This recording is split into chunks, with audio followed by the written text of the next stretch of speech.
Hello traders, hello investors, this is Siyad Illikkal. അങ്ങനെ ഈ ഒരു ആഴ്ചയിലെ മാർക്കറ്റ് ഔട്ട്ലുക്കിലേക്ക് നമുക്ക് കിടക്കാം. കഴിഞ്ഞ ഒരു 10-13 ദിവസമായിട്ട് ദുബായിലാണ് ഉണ്ടായിരുന്നത്. അതിനുശേഷം കഴിഞ്ഞ ദിവസം തിരിച്ചെത്തി, വെള്ളിയാഴ്ച രാവിലെ അവിടെ നിന്ന് പുറപ്പെട്ടു. അതാണ് വെള്ളിയാഴ്ച വീഡിയോ ഉണ്ടാവാതിരുന്നത്. ഞാൻ വീഡിയോ ചെയ്യാമെന്ന് വിചാരിച്ചായിരുന്നു, പക്ഷേ ചില സാങ്കേതികമായിട്ടുള്ള പ്രശ്നം കാരണം അത് നടന്നില്ല. അപ്പോൾ ദുബായിൽ എന്തിനു പോയി എന്ന് ഒരുപാട് ആളുകൾ ചോദിച്ചിട്ടുണ്ടായിരുന്നു. ടാക്സ് ബെനിഫിറ്റ് കിട്ടാനായിട്ട്, അവിടെ ബിസിനസ് ചെയ്യാനായിട്ടാണോ, അതല്ലെങ്കിൽ അവിടെ സെറ്റിൽ ആവാനോ ആയിട്ടാണോ, അങ്ങനെ ഒരുപാട് ക്വസ്റ്റ്യൻസ് ഒക്കെ വന്നിട്ടുണ്ടായിരുന്നു. വളരെ സിമ്പിളാണ്. അവിടെ ഒരു ട്രെയിനിങ് സെക്ഷൻ ഉണ്ടായിരുന്നു, പ്രൈവറ്റ് ആയിട്ടുള്ള ട്രെയിനിങ് സെക്ഷൻ ആണ് ഉണ്ടായിരുന്നത്. അതുകൊണ്ട് തന്നെ പുതിയ സീറ്റുകളൊന്നും അവൈലബിൾ ആയിരുന്നില്ല. ഫോട്ടോസ് ചെയ്യാനായിട്ടുള്ള ഒരു ആക്സസും നമുക്ക് ഉണ്ടായിരുന്നില്ല. അതിനോടൊപ്പം തന്നെ ഞാൻ ന്യൂ ഇയറും ക്രിസ്മസും കൂടി ക്ലബ് ചെയ്തു എന്ന് മാത്രം. അപ്പോൾ ദുബായ് കാര്യങ്ങളെല്ലാം തന്നെ കഴിഞ്ഞു, തിരിച്ച് നാട്ടിലെത്തി. ദുബായ് വളരെ നല്ല ഒരു നഗരമാണ്. വളരെ അടിസ്ഥാന വികസനം എല്ലാം തന്നെ വളരെ മികച്ച രീതിയിലാണ്. അവിടെ ബിസിനസ്സൊക്കെ ചെയ്യാൻ പറ്റിയ തന്നെ നഗരം തന്നെയാണ്. പക്ഷേ കറൻറ്റ്ലി എനിക്ക് അങ്ങനെ ഒരു പ്ലാനോ കാര്യങ്ങളൊന്നും ഇല്ല. ഞാനിപ്പോൾ ജീവിക്കുന്ന കൊച്ചിയിൽ വളരെ മികച്ച അടിസ്ഥാന സൗകര്യങ്ങളെല്ലാം തന്നെ ഉണ്ട്. ഇതിൽ ഞാൻ തൃപ്തനാണ്. അപ്പോൾ മാർക്കറ്റിലേക്ക് വരുമ്പോൾ ഞാനത് പറയാൻ കാരണം ഒരുപാട് ആളുകൾ ചോദിച്ചതുകൊണ്ട് മാത്രമാണ്. മാർക്കറ്റിലേക്ക് വരുമ്പോൾ കഴിഞ്ഞ ആഴ്ചയിൽ നിഫ്റ്റി വലിയ വോളറ്റൈൽ സെക്ഷനാണ് ഉണ്ടായിരുന്നത്. വ്യാഴാഴ്ച ദിവസം സെൻസെക്സ് 1000 പോയിന്റിൻ്റെ ഒരു സ്പൈക്ക്. കഴിഞ്ഞ ആഴ്ചയിൽ ആകെ കൂടി ഒരു ദിവസമാണ് FIs ബൈ ചെയ്തിരുന്നുള്ളൂ, അത് വ്യാഴാഴ്ച ദിവസമാണ്. വെള്ളിയാഴ്ച ദിവസം വലിയൊരു ഫോൾ. അന്ന ദിവസം FIs ഏകദേശം 4000 കോടി രൂപക്ക് സെല്ല് നടത്തി. Q3 റിസൾട്ട് കാലഘട്ടമാണ്. പല ബാങ്കുകളും അവരുടെ റിസൾട്ടിന് മുമ്പായിട്ട് അവരുടെ ബിസിനസ് അപ്ഡേറ്റ്സുകളെല്ലാം തന്നെ പുറത്ത് വിട്ടിട്ടുണ്ട്. പ്രധാന ആയിട്ടുള്ളത് ഇന്നത്തെ പ്രധാന അപ്ഡേറ്റ് HDFC ബാങ്കാണ്. HDFC ബാങ്കിന്റെ ഡെപ്പോസിറ്റ് ഇയർ ഓൺ ഇയർ അടിസ്ഥാനത്തിൽ 3% വർധനവ്, ക്വാർട്ടർ ടു ക്വാർട്ടറിന്റെ അടിസ്ഥാനത്തിൽ ഏകദേശം 0.9% വർധനവ് കിട്ടിയിട്ടുണ്ട്. എന്നാൽ അവരുടെ കാസ ഡെപ്പോസിറ്റുകളെല്ലാം തന്നെ സ്ലൈറ്റ്ലി കുറഞ്ഞിട്ടുണ്ട്. കറന്റ് സേവിങ് അക്കൗണ്ട് ഡെപ്പോസിറ്റ് ആണ് കാസ. അത് മാറ്റി നിർത്തി കഴിഞ്ഞാൽ HDFC ബാങ്ക് നല്ലൊരു അപ്ഡേറ്റ് ആണ് പുറത്ത് വിട്ടിട്ടുള്ളത്. ഇനി ഈ ഒരാഴ്ച ഒരുപാട് ഇവന്റ് ഉണ്ട്. കഴിഞ്ഞ നിഫ്റ്റിയിൽ നമ്മൾ കണ്ടു, ഇവന്റ് ഇല്ലാത്ത ഗ്ലോബൽ മാർക്കറ്റുകളെല്ലാം തന്നെ അവധിയായിട്ട് കൂടി നിഫ്റ്റി ഏകദേശം ഒരു 800 പോയിന്റിന്റെ ട്രേഡിംഗ് റേഞ്ചും കഴിഞ്ഞ തിങ്കളാഴ്ചയിൽ നിന്ന് 100 പോയിന്റിന്റെ ഒരു ഗെയിനും നിഫ്റ്റി നടത്തി. ഈ ഒരാഴ്ച ഒരുപാട് ഈവന്റുകൾ ഉണ്ട്, അതിലേക്ക് നമ്മൾ പോകുന്നുണ്ട്. കൂടാതെ തന്നെ metro expansion PM Modi launch ചെയ്തിട്ടുണ്ട്. ഡൽഹിയിൽ 12,200 കോടി രൂപയുടെ ഒരു പ്രോജക്റ്റാണ്. ഇനി നമുക്ക് ആദ്യം തന്നെ ഗ്ലോബൽ ഈവന്റുകൾ ഒന്ന് നോക്കാം. ഗ്ലോബൽ ഈവന്റ് നോക്കിയതിനു ശേഷം നമുക്ക് മറ്റുള്ള കാര്യങ്ങളിലേക്ക് വരാം. ഗ്ലോബൽ ഈവന്റിൽ ഏറ്റവും ജാനുവരി 6, അതായത് നാളെ US നിന്ന് global service PMI data, German CPI, ഇന്ത്യയുടെ global service PMI. January 7 US നിന്ന് നോൺ ഫാം മാനുഫാക്ചറിംഗ് PMI, ജർമ്മനിയുടെ ഇൻഫ്ലേഷൻ, ഇന്ത്യയുടെ GDP.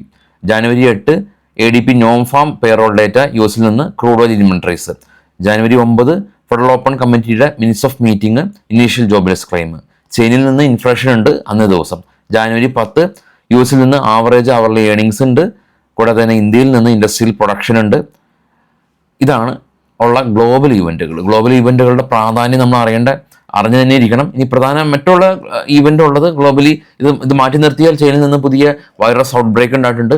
എന്നാൽ പ്രശ്നങ്ങളൊന്നും ഇല്ല എന്ന് ഓൾറെഡി തന്നെ ഇന്ത്യയുടെ ഇതായിട്ട് ബന്ധപ്പെട്ടിട്ടുള്ള ഉദ്യോഗസ്ഥരെല്ലാം തന്നെ പറഞ്ഞിട്ടുണ്ട്. അപ്പോൾ ഇത് നിലവിൽ ആ ഒരു പ്രശ്നങ്ങളൊന്നും തന്നെ മാർക്കറ്റിനെ നെഗറ്റീവായിട്ടൊന്നും സ്വാധീനം ചെലുത്തിയിട്ടില്ല. ഇനി നമുക്ക് നമ്മുടെ ലോക്കൽ ഈവൻറ്റിലേക്ക് വരാണെങ്കിൽ ഈ വരുന്ന 8-9 തീയതികളിൽ ബ്രാൻഡ് സ്റ്റോറീസും മണി കൺട്രോളും സംയുക്തമായിട്ട് ട്രേഡേഴ്സിനെല്ലാം തന്നെ വേണമെങ്കിൽ താമസിച്ച് 2 ദിവസം ഫുൾ പാക്കേജ് ഉണ്ട്. അതല്ലെങ്കിൽ ഒരു ദിവസം മാത്രം അറ്റൻഡ് ചെയ്യാൻ താല്പര്യമുള്ള ആളുകൾക്ക് ഒരു ദിവസം മാത്രം അറ്റൻഡ് ചെയ്യാം. ഞാനവിടെ സ്പീക്കറായിട്ട് വരുന്നുണ്ട്. അപ്പോൾ നമുക്ക് നേരിട്ട് ഇൻട്രാക്ട് ചെയ്യാൻ പറ്റും. ഞാൻ മാത്രമല്ല, ഒരുപാട് കേരളത്തിലെ അല്ലെങ്കിൽ കേരളത്തിന് പുറത്തുനിന്നുള്ള വലിയ ട്രേഡേഴ്സ്, മെൻറ്റേഴ്സ് എല്ലാം തന്നെ വരുന്നുണ്ട്. ലൈവ് ട്രേഡിംഗ് സെക്ഷനൊക്കെ ഉണ്ടാവും. അപ്പോൾ നമ്മളുടെ സബ്സ്ക്രൈബേഴ്സിന് പ്രത്യേക ഡിസ്കൗണ്ട് ഉണ്ട്. ഫസ്റ്റ് കമൻറ്റിൽ ഞാൻ ലിങ്ക് പിൻ ചെയ്ത് വെച്ചിട്ടുണ്ട്, നിങ്ങൾക്ക് ഉപയോഗപ്പെടുത്താം. തീർച്ചയായിട്ടും നമുക്ക് അവിടെ വെച്ച് കാണാം. ഒരു ദിവസം പാസും ഉണ്ട്. അപ്പോൾ അങ്ങനെയുള്ള ആളുകൾക്ക് അത് കൊടുക്കാം. ഇനി നമുക്ക് നേരെ നിഫ്റ്റിയുടെ ചാർട്ട് നോക്കാം. ഓപ്പണിംഗ് റേഞ്ച് തിങ്കളാഴ്ച മാർക്കറ്റ് ഇടിഞ്ഞു. അതിനുശേഷം വീണ്ടും ശക്തമായിട്ട് വ്യാഴാഴ്ചയിലെ ഒരു കുതിപ്പ്, അതായത് വീക്ക്ലി ലോയിൽ നിന്ന് 750 പോയിന്റിന്റെ ഒരു ഗെയിൻ. വെള്ളിയാഴ്ച ഒരു സ്ലൈറ്റ്ലി ഫോള്, 23,990 നിഫ്റ്റിയുടെ ക്ലോസിങ്. കഴിഞ്ഞ ആഴ്ചയിൽ ആഭ്യന്തര ധനകാര്യ സ്ഥാപനങ്ങൾ എല്ലാ ദിവസവും ബയേഴ്സ് ആയിരുന്നു. തിങ്കൾ, ചൊവ്വ, ബുധൻ, വ്യാഴ ദിവസങ്ങളെല്ലാം തന്നെ ബയേഴ്സ് ആയിരുന്നു. DAs കാണാം തിങ്കൾ ചൊവ്വ ബുധൻ ദിവസങ്ങളിൽ സെല്ലേഴ്സ് ആയിരുന്നു DIs. FIs ഡേറ്റയാണ് ഇപ്പോൾ ഉള്ളത്. തിങ്കൾ ചൊവ്വ ബുധൻ ദിവസങ്ങളിൽ സെല്ലേഴ്സ് ആയിരുന്നു. വ്യാഴാഴ്ച ദിവസം FIs 1506 കോടി രൂപയുടെ ബൈയിങ്. വെള്ളിയാഴ്ച ദിവസം വലിയ പ്രോഫിറ്റ് ബുക്കിംഗ് 4227 കോടി രൂപയുടെ പ്രോഫിറ്റ് ബുക്കിംഗ് കണ്ടു. അതുകൊണ്ടാണ് വെള്ളിയാഴ്ച ദിവസത്തെ വലിയൊരു ഇടിവ് ഉണ്ടായിട്ടുള്ളത്. ഇനി ഇത് ഡിവിഡൻഡ് ഡേറ്റയാണ്. എല്ലാ കമ്പനീസിനും ഡിവിഡൻഡ് ഇൻഫർമേഷൻസ് ഉണ്ട്. തൊട്ടിപ്പുറ റുപ്പീസ് ഉണ്ട്. അതെല്ലാം നിങ്ങൾക്ക് ചെക്ക് ചെയ്യാൻ സാധിക്കും. ശ്രീറാം ഫിനാൻസ് ഒക്കെ 2 രൂപ ഡിവിഡൻഡ് കൊടുക്കുന്നുണ്ട്. പല കമ്പനീസിന് സ്പ്ലിറ്റും അതല്ലെങ്കിൽ ഡിവിഡൻഡും ഇന്നുണ്ട്. ട്രേഡബിൾ ടാബിലുണ്ട്. ഇത് മാത്രമല്ല ട്രേഡബിൾ ടാബിൽ റിസൾട്ടിൻ്റെ അപ്ഡേറ്റും ഉണ്ട്. അതായത് ഏതൊക്കെ കമ്പനീസിൻ്റെ റിസൾട്ട് ഏതൊക്കെ ദിവസമാണെന്നുള്ളത് ചെക്ക് ചെയ്യാം. ട്രേഡബിൾ എന്ന് പറയുന്നത് ഒരു ഫ്രീ ആയിട്ടുള്ളൊരു വേർഷനാണ്. അതായത് നമ്മൾ ഫ്രീ ആയിട്ട് കൊടുക്കുന്ന ഒരു സർവീസാണ്. കമ്പനികളുടെ റിസൾട്ട്, ഡിവിഡൻഡ്, മറ്റുള്ള കാര്യങ്ങളെല്ലാം തന്നെ. അതുകൊണ്ട് തന്നെ ഒരു പെയ്ഡായിട്ട് കിട്ടുന്ന ഒരു സോഫ്റ്റ്വെയറിൽ നിന്ന് എക്സ്പെക്റ്റ് ചെയ്യുന്ന കാര്യങ്ങളൊന്നും എക്സ്പെക്റ്റ് ചെയ്യരുത്. നമുക്ക് ചെയ്യാൻ പറ്റുന്ന ഫ്രീ ആയിട്ടുള്ള സർവീസുകൾ നമ്മൾ ഫ്രീ ആയിട്ട് കൊടുക്കുന്നു മാത്രമേ. അതുപോലെ തന്നെ നമുക്ക് ടെലിഗ്രാം ചാനലും ഉണ്ട്. ഫ്രീ ആയിട്ട് ന്യൂസുകൾ ഷെയർ ചെയ്യുന്നുണ്ട്. അല്ലാതെ മറ്റുള്ള ബൈ സെല്ല് റെക്കമെൻഡേഷനോ അങ്ങനെയുള്ള കാര്യങ്ങളൊന്നുമില്ല. അത് നിങ്ങൾക്ക് ജോയിൻ ചെയ്യാൻ വീഡിയോയുടെ ഡിസ്ക്രിപ്ഷനിലാണ് അതുള്ളത്. ട്രേഡബിളിൻ്റെയും ടെലിഗ്രാമിൻ്റെയും ലിങ്ക്. ഇനി നമുക്ക് കുറച്ച് സ്റ്റോക്കുകളുടെ വാർത്തകളിലേക്ക് പോകാം. ഗ്ലോബൽ മാർക്കറ്റ് കാണാം. ഏറ്റവും അവസാന ദിവസം US മാർക്കറ്റ് ഏറ്റവും താഴെ റാലി ഉണ്ടായിരുന്നു. നാസ്ഡാക്കും ഡോയെല്ലാം തന്നെ പോസിറ്റീവിൽ ക്ലോസ് ചെയ്തു. എന്നാൽ യൂറോപ്യൻ മാർക്കറ്റ് റെഡിലായിരുന്നു. US മാർക്കറ്റിൽ ലിസ്റ്റ് ചെയ്ത ഇന്ത്യൻ കമ്പനികളുടെ പ്രകടനത്തിലും ഇൻഫോസിസ് പോസിറ്റീവായിരുന്നു. എന്നാൽ വിപ്രോ ഇടിഞ്ഞു. HDFC ബാങ്ക് 2% ഇടിഞ്ഞു. ICICI ബാങ്ക് 1.5% ഇടിഞ്ഞു. ഇതൊക്കെയാണ് ഗ്ലോബലുള്ള അപ്ഡേറ്റുകളും US മാർക്കറ്റിൻ്റെ അപ്ഡേറ്റ്സുകളെല്ലാം തന്നെ. ഈ സ്റ്റോക്കുകളുടെ കുറച്ച് വാർത്തകളിലേക്ക് വരാണെങ്കിൽ ആദ്യം AU സ്മോൾ ഫിനാൻസ് ബാങ്കാണ്.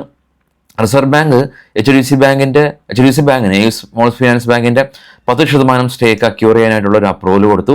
ബജാജ് ഫിനാൻസ് Q3 അപ്ഡേറ്റ് വന്നപ്പോൾ AUM ഏകദേശം 28% വർധനവ്. ലാർജ് ക്യാപ്പ് കമ്പനീസായിട്ട് Hyundai Motors, Bajaj, housing finance, NTPC, green തുടങ്ങിയ പുതിയതായിട്ട് ലിസ്റ്റ് ചെയ്ത കമ്പനീസ് എല്ലാം തന്നെ മാറിയിട്ടുണ്ട് എന്നുള്ളത് മ്യൂച്വൽ ഫണ്ട് അസോസിയേഷൻ്റെ റിപ്പോർട്ട് പ്രകാരം പറഞ്ഞു. HUL ഹിന്ദുസ്ഥാൻ യൂണിലിവർ കമ്പനി ഒരു സ്കിൻ കെയർ സ്റ്റാർട്ടപ്പ് കമ്പനിയായിട്ടുള്ള മിനിമാർട്ടിലെ അക്യൂർ ചെയ്തു. 3000 കോടി രൂപയുടെ വലിയൊരു ഡീലാണ്. IDFC first bank business update വന്നു. ലോൺ 22%, ഡെപ്പോസിറ്റ് 29% വർദ്ധിച്ചു. IPOയിലേക്ക് വരുമ്പോൾ standard class listing IPO Monday open ആവുന്നുണ്ട്. NTPC ഗ്രീൻ കമ്പനിക്ക് 1000 മെഗാവാട്ട് കപ്പാസിറ്റി ഉള്ള പുതിയ ഒരു സോളാർ പവർ പ്രൊജക്ട് ഉത്തർപ്രദേശിന്റെ ഭാഗത്ത് നിന്ന് ലഭിച്ചു. പ്രീമിയർ എക്സ്പ്ലോസീവ് കമ്പനി തെലങ്കാനയിൽ ഇവരുടെ ഫാക്ടറിയിൽ ഒരു എക്സ്പ്ലോഷൻ ഉണ്ടായി, അതായത് അപകടം ഉണ്ടായി. ഒരാൾ മരിച്ചു. മറ്റുള്ള സീവിയർ ഇഞ്ചുറീസ് എല്ലാം തന്നെ റിപ്പോർട്ട് ചെയ്തിട്ടുണ്ട്. കൊട്ടാക് ബാങ്കിന്റെ CTO റിസൈൻ ചെയ്തതായിട്ടുള്ള ന്യൂസ് ഉണ്ട്. ആന്ധ്ര പേപ്പർ രാജമുണ്ട്രിയിലെ ഇവരുടെ പ്ലാന്റ് തൊഴിലാളികൾ സ്ട്രൈക്ക് ആയത് കാരണം ടെമ്പററി ഇവരുടെ ഓപ്പറേഷൻ എല്ലാം തന്നെ ഡിസ്റ്റർബായി. ഐഡിയ ഇവരുടെ പുതിയ പ്രീപെയ്ഡ് പ്ലാൻ എല്ലാം തന്നെ ലോഞ്ച് ചെയ്തു. അൺലിമിറ്റഡ് ഓവർനൈറ്റ് ഡേറ്റയും OTT ബണ്ടിൽസ് എല്ലാം തന്നെ ഉണ്ട്. വേദാന്ത Q3 അപ്ഡേറ്റ് വന്നു. സിങ്ക് പ്രൊഡക്ഷൻ 2% ഡ്രോപ്പായി. എന്നാൽ year on year aluminium production 3% വർധനവ്. തമിഴ്നാട് മെർക്കന്റൈൻ ബാങ്ക് കമ്പനി ഇവർ NRI സെന്റേഴ്സ് ഓപ്പൺ ചെയ്തിട്ടുണ്ട്. ഇൻഡസൻഡ് ബാങ്ക് ഇവരുടെ റിപ്പോർട്ട് ചെയ്ത് 13% deposit growth. Jayanta agro company 11 crore രൂപയുടെ ഓർഡർ കിട്ടി. ബ്രിഗേഡ് കമ്പനി റിയൽ എസ്റ്റേറ്റ് കമ്പനിയാണ്. റെസിഡൻഷ്യൽ പ്രൊജക്റ്റുകളെല്ലാം തന്നെ ഇവർ ആരംഭിക്കുന്നുണ്ട്. 2700 കോടി രൂപയുടെ പ്രൊജക്ട്. ഡീപ്പ് ഇൻഡസ്ട്രീസ് കമ്പനി 90 കോടി രൂപയുടെ ഓർഡർ കിട്ടി. നസാറ ടെക് മൊബൈൽ ഗെയിമിംഗ് കമ്പനിയാണ്. 35% സ്റ്റേക്ക് മൂൺഷൈൻ്റെ അക്യൂർ ചെയ്തിട്ടുണ്ട്. നമ്മൾ പെട്ടെന്ന് ന്യൂസ് പറഞ്ഞു പോകുന്നുണ്ട്. അപ്പോൾ ആളുകൾ വിചാരിക്കും ഇത് വളരെ സിമ്പിളായിട്ട് എടുക്കുന്ന ഒരു പ്രോസസ്സാണെന്ന്. അങ്ങനെയല്ല. ഇതിൻ്റെ പുറകിൽ ഏകദേശം മണിക്കൂറുകളുടെ പ്രയത്നമുണ്ട്. അതിനുശേഷമാണ് നമ്മൾ പറയുമ്പോൾ പെട്ടെന്ന് പറയുന്നത്.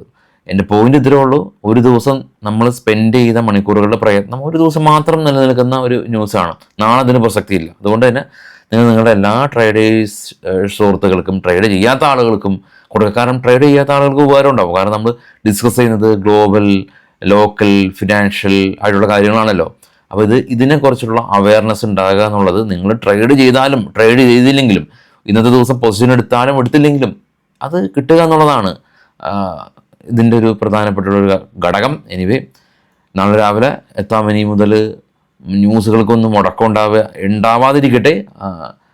അത് ചെയ്യാനും നിങ്ങൾക്കത് കാണാനായിട്ടുള്ളൊരു ഹെൽത്ത് എല്ലാവരും കിട്ടട്ടെ എന്ന് പ്രാർത്ഥിക്കുന്നു. Thank you.